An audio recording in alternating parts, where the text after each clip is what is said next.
to Nanwalek, the first time I was like, whoa, this is different, from all the other runways I had landed on.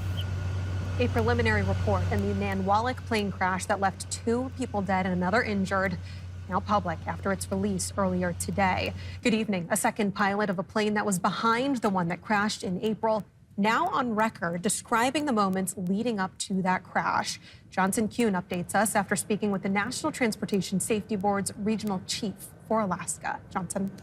Beth, in the NTSB's preliminary report, we're getting our first look at the plane's wreckage, as well as details on the communication between the pilot who died, 48-year-old Daniel Bunker, and the pilot of a second Smoky Bay airplane who was flying a few miles behind and reported hearing that something was on the runway moments before last month's deadly Nanwalek Cessna plane crash. In addition to Bunker, 37-year-old Jenny Irene Miller also died in the April 28th crash. A second passenger survived but has not been identified. In the preliminary report released today, the pilot of a second plane just a few miles behind says he heard Bunker state over the radio moments before the crash, quote, "I'm going around, there's something on the runway." Witnesses at the time also reported seeing a dog on the runway, but NTSB's Chief of Alaska Regional Office, Clint Johnson, says that despite those reports and what the second pilot told investigators, there's still no confirmation what was on the runway.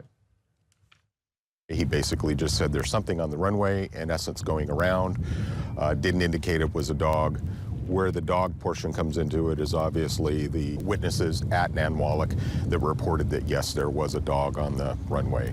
But again, this is not out of the norm as far as village operations.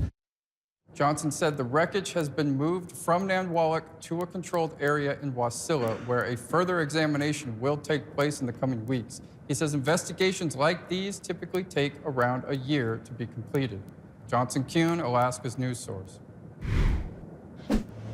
Now, for a bit more perspective on flying into Nanwalek, this is passenger video that Linda Rourke took. Now, she says that when this video was created, her pilot at the time was Daniel Bunker. That is the pilot who died in last month's crash. And she, even as a passenger, saw challenges with the runway. And I've landed on runways all over Alaska, interior and across. After the crash, the Alaska Department of Transportation confirmed the runway is not up to Federal Aviation Administration standards.